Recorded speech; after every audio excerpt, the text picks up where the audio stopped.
प्रिय विद्यार्थियों, आज हम लोग हिंदी के द्वितीय खंड के चतुर्थः पाठः हिमालय का हिंदी में अनुवाद करेंगे। हिमालय दो शब्दों से मिलकर बना है, हिम धन आलय। हिम का अर्थ होता है बर्फ, आलय का अर्थ होता है घर, अर्थात बर्फ का घर। इस शीर्षक के पहले अनुच्छेद का हिंदी में अनुवाद इस प्रकार है। भारत देशस्य अर्थात भारत देश के सुविस्तृतायाम अर्थात अत्यधिक विस्तृत, उत्तर रस्याम अर्थात उत्तर में, दिशा स्थितो स्थित, गिरिह का अर्थ होता है पर्वत, पर्वतराजो हिमालय पर्वतराज हिमालय, इति नामना का अर्थ होता है नाम से, अभिधीयते का अर्थ होता है जाना जाता है या पुकारा जाता है, जनय अर्थात लोगों के द्वारा। इस प्रकार पहली पंक्ति का अर्थ होगा कि भारत देश के अत्यधिक विस्तृत उत्तर दिशा में स्थित पर्वतराज हिमालय के नाम से लोगों द्वारा जाना जाता है या पुकारा जाता है। अस्य महोच्चान शिखराणि, अस्य का अर्थ होता है इसकी, महोच्चान महाधन उच्चान, महा का अर्थ होता है बहुत या बड़ी, उच्चान ऊंची, शिखराणि का अर्थ होता है चोटियाँ, जगतः अर्थात संसार के, सर्वानपि अर्थात सभी, पर्वतान अर्थात पर्वतों को, जयंती का अर्थ होता है जीतती हैं। इसकी सबसे ऊंची चोटियाँ संसार के सभी पर्वतों को जीतती हैं। अतः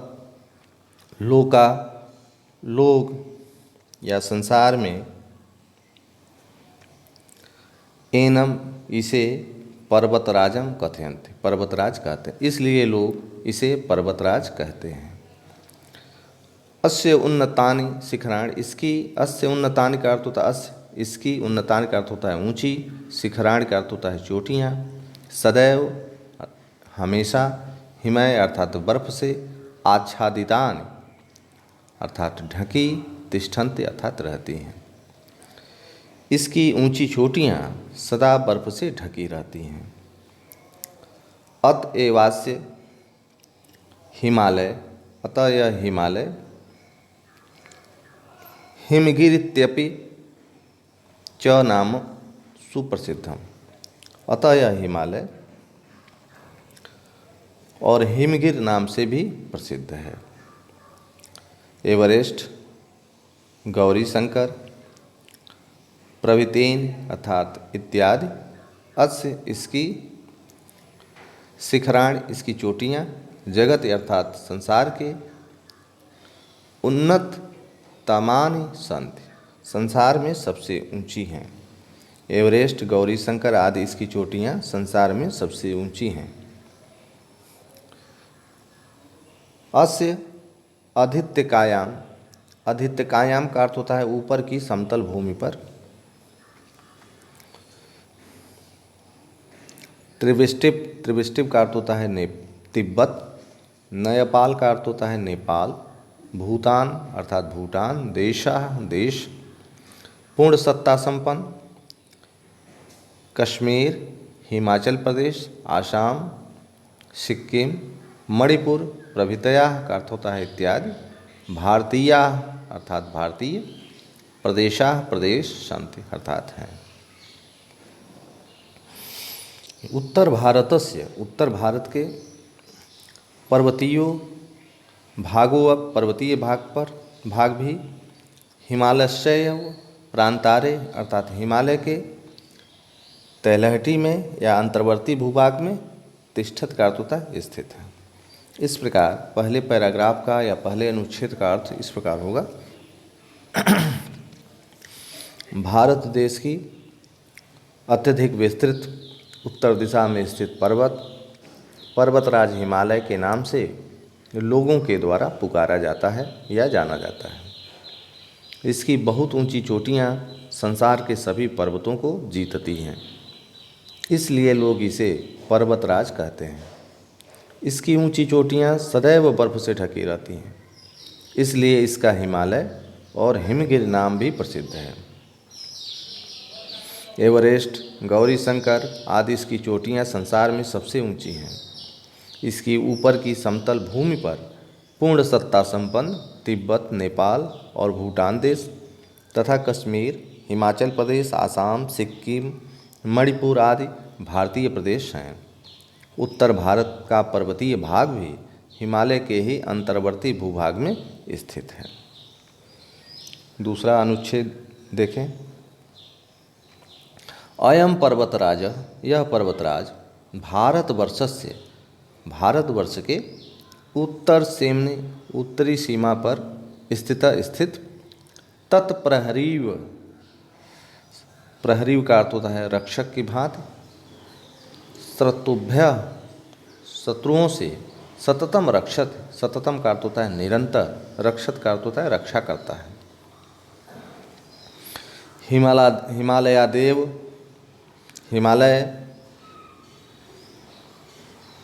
से ही समुद्रगम्य निकलकर गंगा, सिंधु, ब्रह्मपुत्र आख्या महानद्य का अर्थ होता है महानदियाँ, शतद्रि अर्थात सतलज, विपाशा अर्थात व्यास, यमुना, सरयू, गंडक, नारायणी, कौशिकी अर्थात कोसी, प्रभृतय अर्थात इत्यादि, नद्यश्च नदियाँ, समस्तामपि समस्त धनपि, समस्ता मतलब सभी, उत्तर भारत भुवम उत्तर भारत की भूमि को, स्वकीय अर्थात अपने, तीर्थ धन उदकय अर्थात तीर्थ के जल से, न केवलम पुनन्ति न केवल पवित्र करती हैं, पुनन्ति का अर्थ होता है पवित्र करना, अपितु बल्कि इमाम इसे सस्य श्यामलामपि कुर्वन्ति, इसे हरा भरा भी करते हैं। इस प्रकार दूसरे अनुच्छेद का हिंदी में अनुवाद होगा। यह पर्वतराज भारतवर्ष की उत्तर सीमा में स्थित प्रहरी की तरह शत्रुओं से सदा उसकी रक्षा करता है। हिमालय से ही निकलकर गंगा, सिंधु, ब्रह्मपुत्र नामक महानदियाँ तथा सतलज, व्यास, यमुना, सरयू, गंडक, नारायणी, कोसी आदि नदियाँ समस्त उत्तर भारत की भूमि को अपने तीर्थों के जल से न केवल पवित्र करती हैं वरन इसको अन्न से हरी भरी भी करती हैं। तीसरा अनुच्छेद देखें। अस्यो उपत्यकायाम, उपत्यका का अर्थ होता है तलहटी में, सुदीर्घा अर्थात अत्यधिक विशाल, वनराज, विराजन्ते अर्थात विराजमान है, यत्र अर्थात जहाँ, विविधा अर्थात अनेक प्रकार की, औषधयो वनस्पतयः तरौ च औषधियाँ, वनस्पतियाँ, वृक्ष, तिष्ठन्ति अर्थात हैं, इमा औषधय ये औषधियाँ,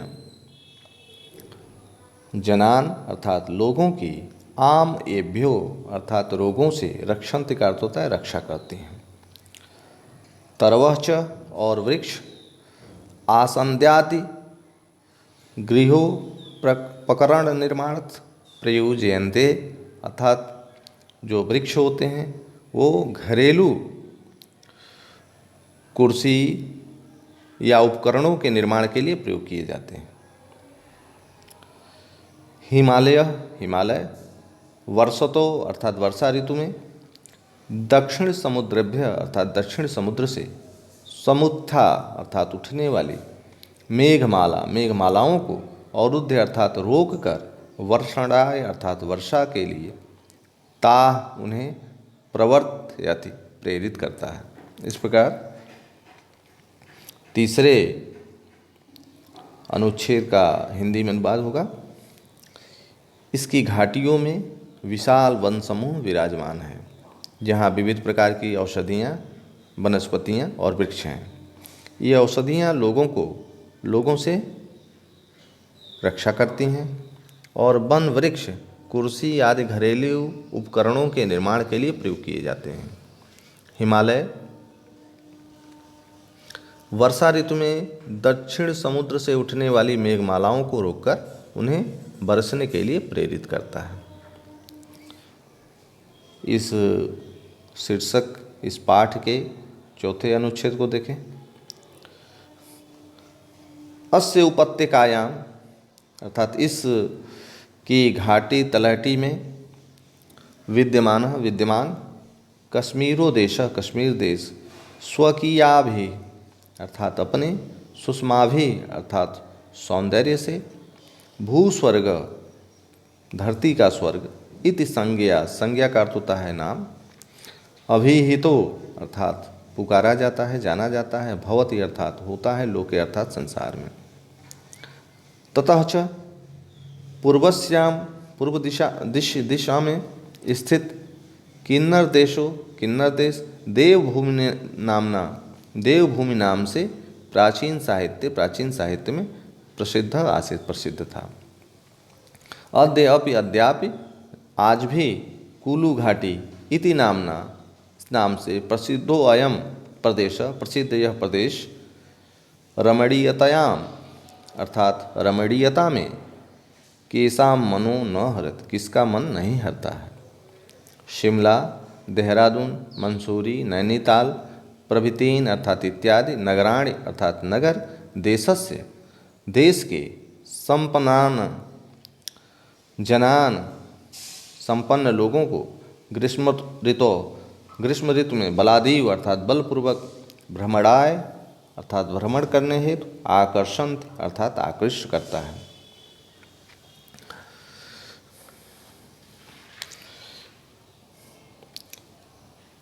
एभ्यो अपि पूर्वस्मिन् इसके पूर्व में भाग में अवस्थित रमणीयतम प्रदेश काम रूपतया इच्छा के अनुसार रूप धारण करने के कारण काम रूप इति संज्ञा अर्थात इस नाम से अभिधीयते अर्थात जाना जाता है। इस प्रकार इस चौथे अनुच्छेद का हिंदी में अनुवाद होगा। इसकी घाटी में विद्यमान कश्मीर देश अपनी सुंदरता के कारण संसार में पृथ्वी के स्वर्ग के नाम से पुकारा जाता है। इसकी पूर्व दिशा में स्थित किन्नर देश प्राचीन साहित्य में देवभूमि के नाम से प्रसिद्ध था। आज भी कुल्लू घाटी नाम का यह प्रसिद्ध प्रदेश रमणीयता से किसके मन को नहीं हरता। शिमला देहरादून मंसूरी नैनीताल आदि नगर देश के संपन्न लोगों को ग्रीष्म ऋतु में बलपूर्वक भ्रमण के लिए अपनी ओर आकर्षित करते हैं। इसके पूर्वी भाग में स्थित अत्यधिक रमणीय प्रदेश इच्छानुसार रूप धारण करने के कारण काम रूप नाम से पुकारा जाता है। अब इसका पांचवा अनुच्छेद देखें।